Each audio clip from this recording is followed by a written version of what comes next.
Y'all know what's going on. It's time for another episode of Doing Time with Joe. I'm your host, Joe Baker, and welcome to the show. Today I'm going to tell you a story about two sellers. Dudes named Terry and Rob. Now you got to keep in mind when you come to prison and you get put in the cell with somebody, if you stay in that cell any extended period of time, you and that person are going to become close. You're going to become close because you're going to be in situations at times where you're going to need somebody to talk to. And the more you talk to somebody about the pain and the struggles that you're going through, the closer you're going to get to them because you're going to start to trust them with that information. But see, in prison, you have to be leery about that. Even though we know we have to be leery about that, we do it anyway, though, because we don't have too many options of people to talk to. And when you want to get something out, you just want to get it out. You just want to talk about it because you're hurting or you're happy about something and you just want to share it. And the most comfortable place, the safest place for you to share it is in the room that you live in, and the person that you live in that room with is 9 times out of 10 is going to be the one that you just blab it out to, right? You're going to blab it out. So Terry had been locked up for 3 years at this point. Rob had been locked up already for about 14, 15 years, right? Terry didn't have but 5 more years to go, and Rob had about the same amount of time, maybe just a little bit more, but Terry was still going to get out before him. Now, Terry had gotten some news that his parents had been in an accident, and they had left him some money that had been put up for him. They had a farm that they left to him and a significant amount of money. Now, Terry was married when he got locked up, and he was still married to Stephanie. And now, Stephanie, at the time of Terry's parents' death, she was living in an apartment complex that her and Terry shared before he got locked up. So, after, Stephanie took care of all the funeral arrangements, the other family members came in and they made sure that she was straight. They got the will together. They had money. But Terry and Stephanie were trying to make it on their own. But the family had money. Terry's family had money. So when the other family members came into town, they wanted to make sure that Stephanie was okay. They were not trying to, in most cases, somebody dying, there's a lot of money involved. Family members get grimy. But not in this situation.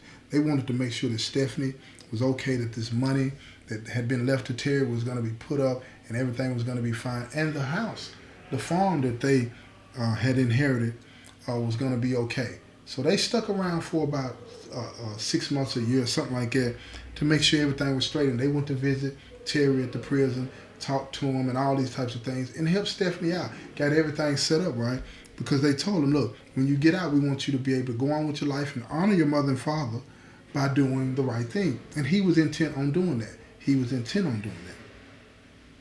But while he's sharing all of this stuff with Rob, Rob didn't come from money. Rob had a different experience. His background was different. He struggled. You know what I'm saying? He grew up, his family, they were struggling, working poor. So he didn't know what it meant to have money. He didn't know what it meant to be left a whole farm or a boatload of money. He didn't know what that meant. There was nobody in his family that had anything like that to leave him at all. And even though he expressed to Terry that he was happy for him, a part of him was jealous. He was jealous of Terry because it was like, here you are, you finna walk out of here and you're going to be set. You're not going to have to worry about anything ever again. Keeping in mind that you got to work a farm. You got to do all of those types of things. Even though they had employees on the farm that did all the kind of stuff that needed to be done, but you still got to work the farm. It just ain't going to run itself. The cows are not going to milk themselves. The payroll and stuff like that is not going to be met if don't nobody keep up with it. All of that type of stuff, right? The making of the sausage is what's hard. You feel what I'm saying? It's not the eating of it. And a lot of people are more interested in eating the sausage than making the sausage. You understand what I'm saying when it comes to money? I hope y'all understand what I'm talking about. So here's the thing. As the years go by, it's 5 years now, I told you, that's got to go by. And as the years are going by, Terry, he's getting closer and closer to Rob. He feels his plight. And when he gets some money put on his books, you know what I'm saying, he has Stephanie throw a little money on Rob's books. And like, Rob is appreciative of it, but he wishes that he had Terry's life. And as the time comes closer for Terry to go home, he's flattening his sentence.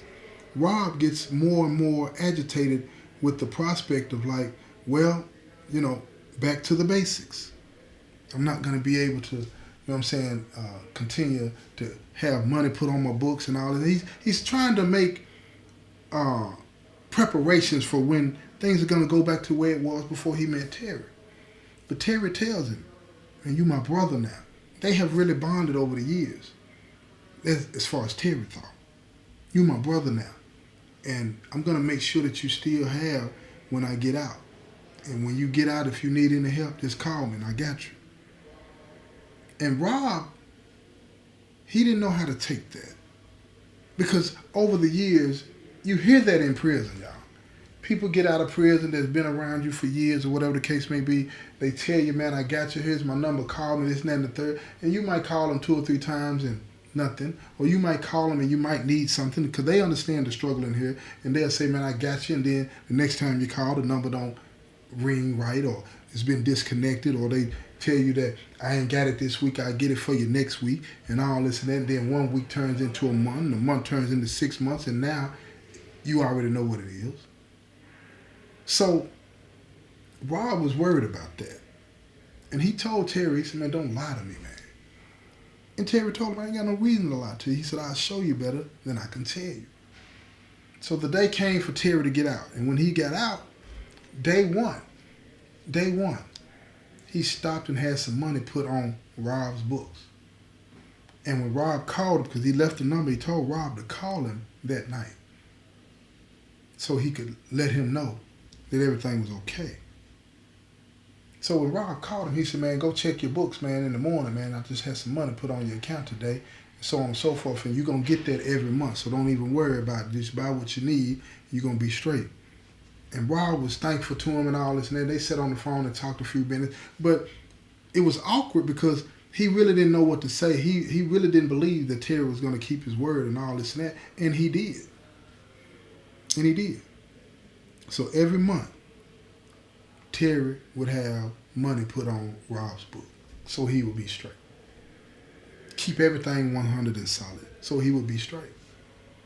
So the time came for Rob to get out. And this is when the rubber meets the road.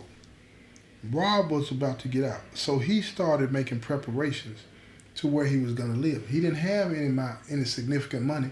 And when you get out of prison, right, you have opportunities to stay with family members or stay at a halfway house or whatever, right? And if you stay at a halfway house, you got to have money. And if you don't have money, they'll get you a job. And then they want to keep the majority of the money until you get on your feet. They'll put money in the bank for you and stuff like that and give you a little bit you can spend, but you eat at the house and all this and that. They're trying to give you some structure. You feel me? And then when the time comes where you are going to move out, they got some money for you that you've been saving, that they've been saving for you, and all of that kind of stuff, right? But most people don't want to deal with that. They want theirs when they get out immediately. And the reason that is because while we're in here, we're restricted into what we can do. So when we do have the opportunity to control our own situation and our own finances, whether we have the skill set to do it or not, we want to do it. Give me me. Give me me. I don't need you telling me how to save my money. I save it myself. But Rob didn't want to deal with either situation because he didn't have any family members that he was particularly fond of. They hadn't been there for him while he had been locked up. And they didn't have it like that either. They didn't have it like that either, and he didn't want to be a burden to anybody because he didn't want to get out and risk the possibility of coming back. So one day in a conversation, he expressed all of this to Terry. And Terry said, man, I'm not making no promises, man, but let me look into it. I might be able to help you. So after he got off the phone with Rob that particular day, that afternoon when him and Stephanie were sitting around the table, they were eating, he told her about Rob's situation. And Stephanie was the type of person that she always wanted to help somebody that was less fortunate, right? Because she didn't come from money. She married into money when she married Terry, but they didn't have money at first. Like I say, they got left this in the will from Terry's parents. And so she felt like that it was her duty you know what I'm saying, to try to help somebody. And since Terry and Rob had become friends like brothers, she was like, sure, let's help him. What do you want to do? So Terry looked at her, he said, look, well, right now, we got an extra, on this particular farm, right, they had a couple of houses on the farm, where the people that worked for them would live, and because they farmed and they milked cows and stuff like that. So during the different seasons, they would have workers come in, and when the workers came in, they could stay in these cabins and work the farm. And then when it wasn't time to harvest, they kept just a few people on the farm. You had a few people that stayed there permanently year round, and then the rest of them were just seasonal workers, right? So they were like, he can come and stay here rent free until he gets on his feet. So the next couple of days, Rob called, and Terry told him, he said, look, this is what we want to do. Why don't you come here and stay here? If you can get that straightened out, you can stay here until you get on your feet. You ain't got to worry about paying for anything. He said, just help me around the farm. Just help me around the farm, and I'll pay you, and you'll be fine. And you can still get your job, somewhere else. So Rob was grateful, and he told him thank you, and he said he was going to put the address down for his home plan when he got out. So he got everything approved. It took some doing because they didn't necessarily want Rob staying with another felon, right? And that's how it is when they don't want us hanging around convicted felons, unless you're related to them. So it made it a little difficult in this situation, but they knew Terry's background. They knew they had been sellers, and then plus they knew Terry had flattened his sentence. And at the beginning, when he caught the case, he took full responsibility. So they figured that, okay, this might work. This could work because Terry had means. Terry had that money. So the day came for Rob to get out, and Rob was waiting at the gate, and Terry pulled up. When Terry pulled up to the gate to pick him up, Stephanie was in the car. Now, he had only talked to Stephanie on the phone. He had never seen her in person. And when he seen her, his mouth just hung open because Stephanie was drop dead gorgeous. Drop dead gorgeous. Beautiful girl. Beautiful girl. And he spoke to her and told her how much he thanked both of them for allowing him to stay there and be a part of their family. And she hugged him and told him everything was going to be fine. And she just thanked him for being a friend, a true friend to Terry while he was in there, and that everything was going to work out. Everything was going to work out, and didn't have to even worry about the particular things that put you in prison anymore. That life is behind you, so don't worry about that. So on the ride home, they were asking him, what do you want to eat? What do you want to do? And all this thing. And he said, I just want a home-cooked meal. I just want a home-cooked meal. And she said, what do you want? He wanted him some fried chicken, mashed potatoes, macaroni and cheese, stuff like that, right? So she said, I got you. When we get home, I'm gonna cook exactly what you want. Terry didn't mind. He eat anything. You know what I'm saying? So he didn't care about any of that, right? So when they get home, she cooks him his first meal, and everything is good. So they're sitting around, and Terry says to him, he said, man, you got anywhere you want to go? Go spend some time with anybody? Do you have a girlfriend or anything like that? Because Terry remembered that he had talked about a few females that he knew, back in the day, and he was wondering if he still had kept in touch with them or anything like that.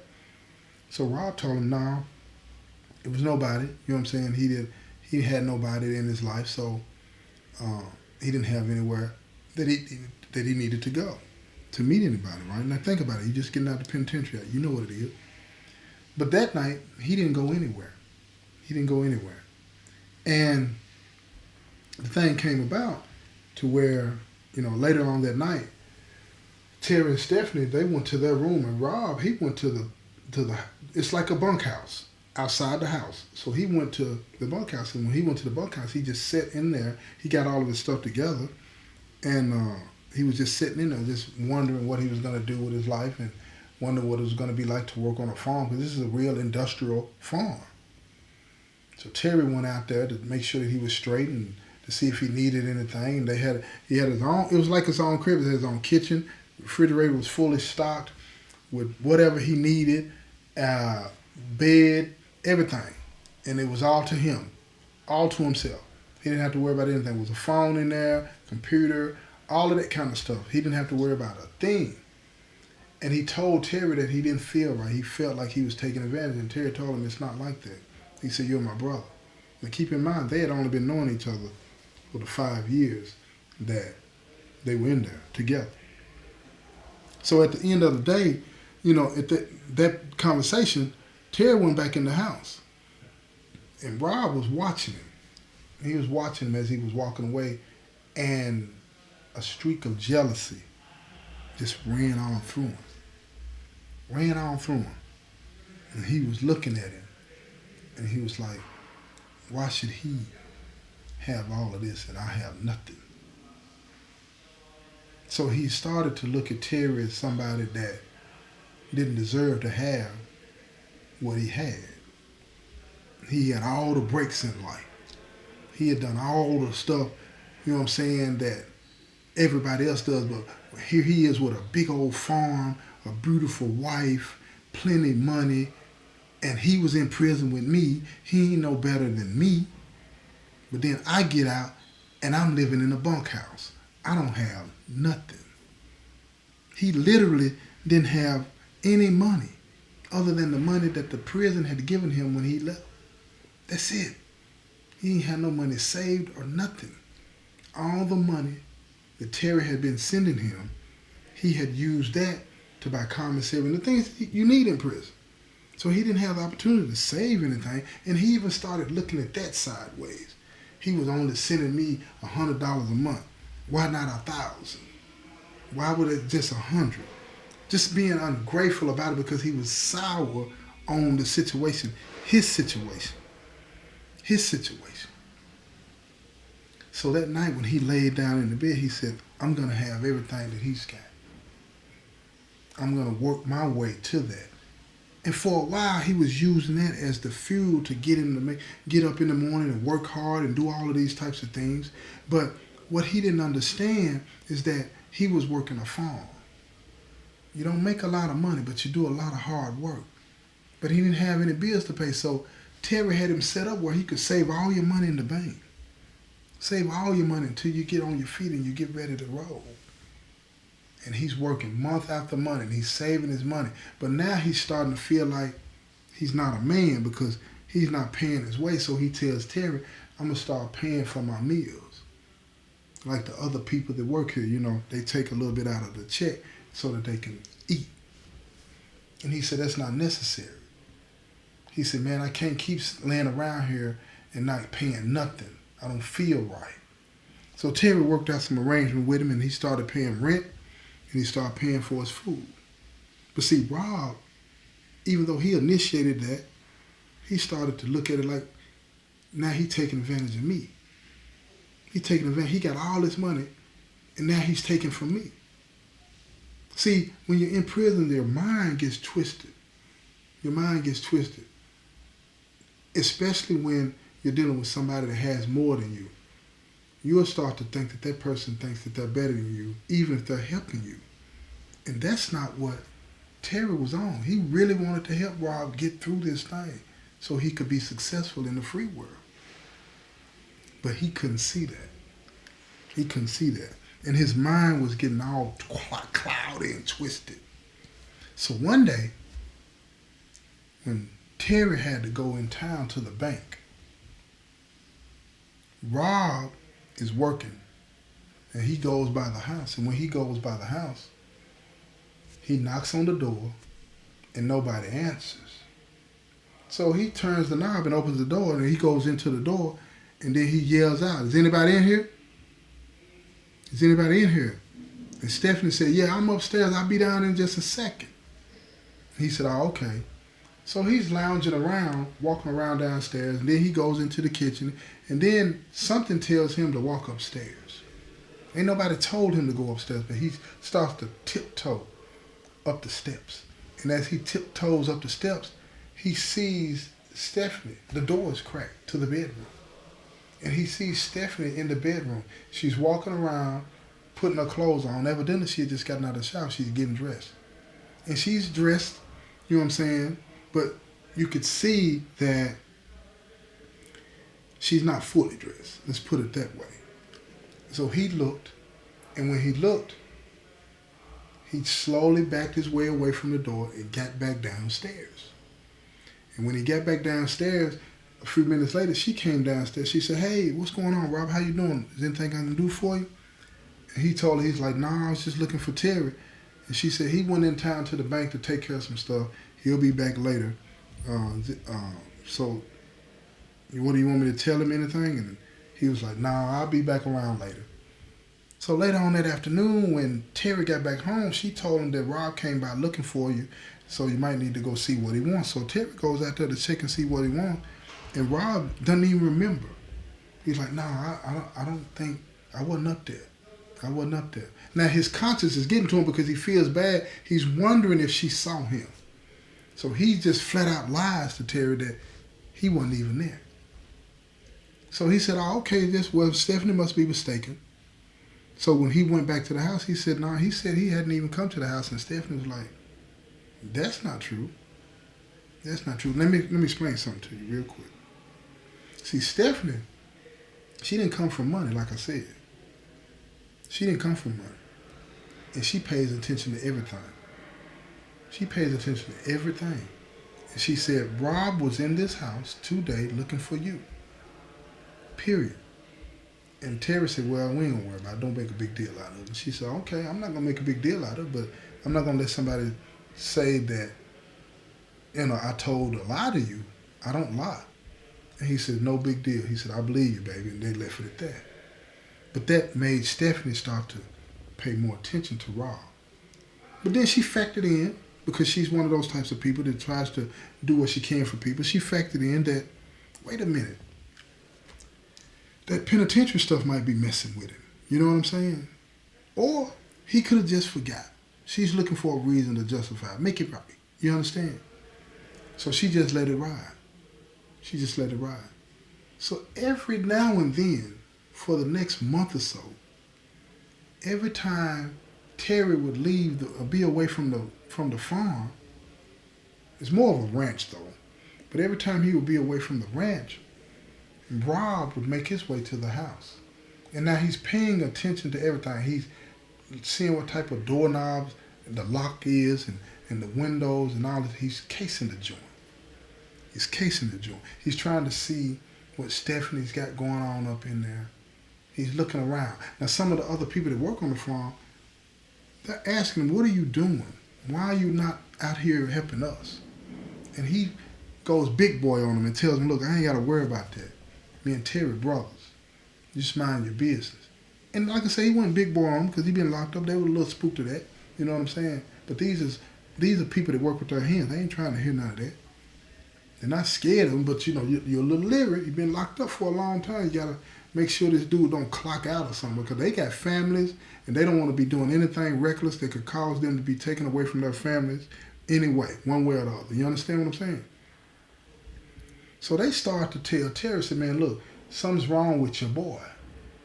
Something's wrong with him. He don't want to go to work. He's not showing up where he's supposed to. He's not doing what he's supposed to. He's not doing the thing. He's not toting his weight." So Terry tells him, "I'm going to talk to him. I'll get at him. I'll see what's going on with him." So he makes his way, after a few weeks, he makes his way around to talk to Rob. And he said, "Rob, is everything okay?"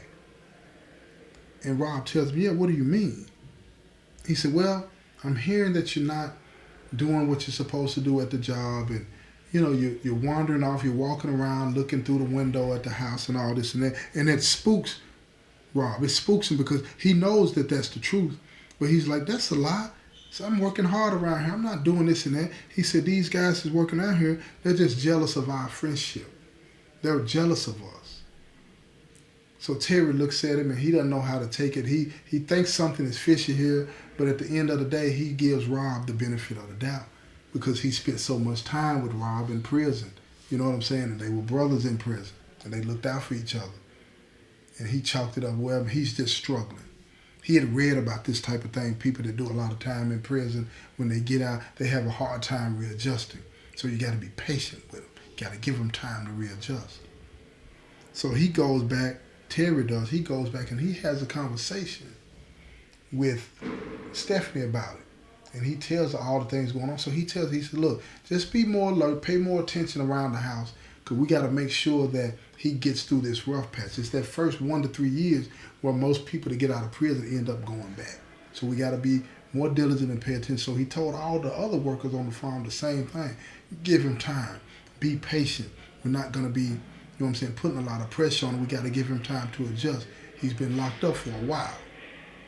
So everybody's on board. Everybody's on board. They're not going to do the work for him, but they're going to be a little bit more understanding when he has those moments. So now that that's been worked out, Rob is starting to see the change in everybody. But he takes it as he's got everybody fooled. He got them where he want them. And now he finna go penitentiary on them. And you're going to have to come back and listen to the next episode if you want to know exactly what happens. This has been another episode of Doing Time with Joe. I'm your host, Joe Baker, and I say peace, y'all. I'm getting so tired.